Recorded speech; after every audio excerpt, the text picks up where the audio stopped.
Imagine you put $10,000 into a safe under your bed in 1990. In 2026, you still have $10,000. But that money can only buy you about half of what it could back then. Because groceries cost more now, rent goes up, gas become more expensive, and service increase in price. Even in a good savings account, your money is barely keeping its head above water. If your goal is more than 5 years away, like buying a forever home, funding a child's education, or retiring comfortably, saving is actually a losing game. Today, we're going beyond the bank. We're talking about the 5-year rule, why the stock market isn't a casino if you play it right, and the exact steps to move your money from stagnant to scaling. The 5-year rule explained. Before you put a single dollar into the market, you need to understand the 5-year rule. It's the golden boundary of personal finance.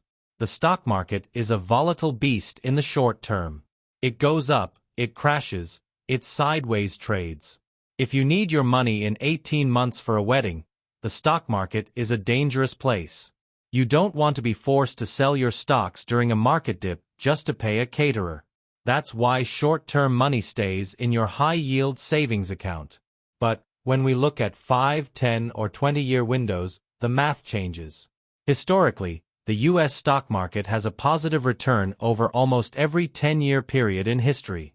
If your goal is far away, the risk isn't the market going down. The risk is opportunity cost. By keeping retirement money in a 4% savings account instead of a 10% average market return, you aren't playing it safe. You are literally paying a safety tax of hundreds of thousands of dollars over your lifetime. Let's see the difference. Savings versus investing, the visual math. Let's look at two people. Sarah, the saver, and Ian, the investor. Both have $500 a month to put away for the next 30 years. Sarah puts her $500 into a high-yield savings account at 4% interest. After 30 years, Sarah has about $340,000. Not bad. She worked hard for that. Ian puts his $500 into a low-cost S&P 500 index fund, averaging a 10% annual return. After 30 years, Ian has $1.1 million. Ian didn't work harder than Sarah. He didn't have a secret tip.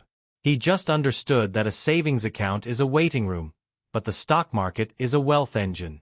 One is for preservation. The other is for multiplication. If you're young or mid-career, and you're saving for retirement, you are essentially driving a Ferrari in first gear. How to start without losing your mind. Okay, you're thinking, I get it. But the stock market is scary. I don't want to pick the next Enron or watch my money vanish. Here is the lazy investor strategy that outperforms most pros. You don't buy individual stocks. You buy index funds or ETFs.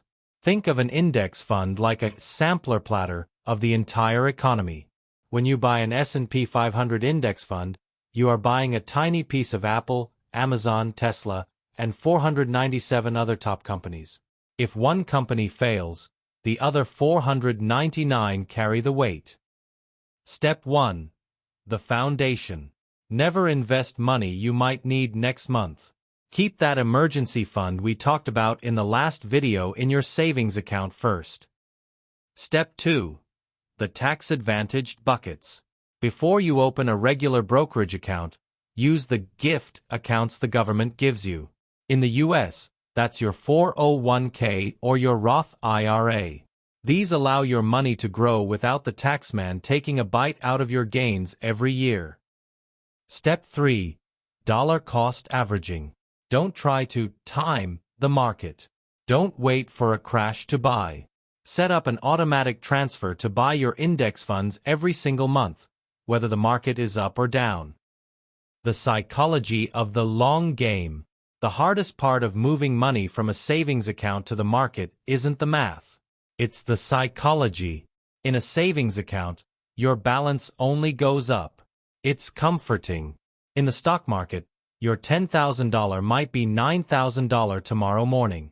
But remember the 5-year rule. If you don't need that money for 10 years, tomorrow's price doesn't matter. The only price that matters is the price a decade from now. When the market drops, investors don't see a loss. They see a sale. They are buying the same great companies at a discount. Your checking account is for today. Your savings account is for next year. But your investments are for your future self. If you've already checked off the emergency fund box, it's time to stop being a saver and start being an owner. Now, hit the like button if you're ready to grow your wealth. Make sure to subscribe and hit the bell icon so you don't miss our next video. Thanks for watching us.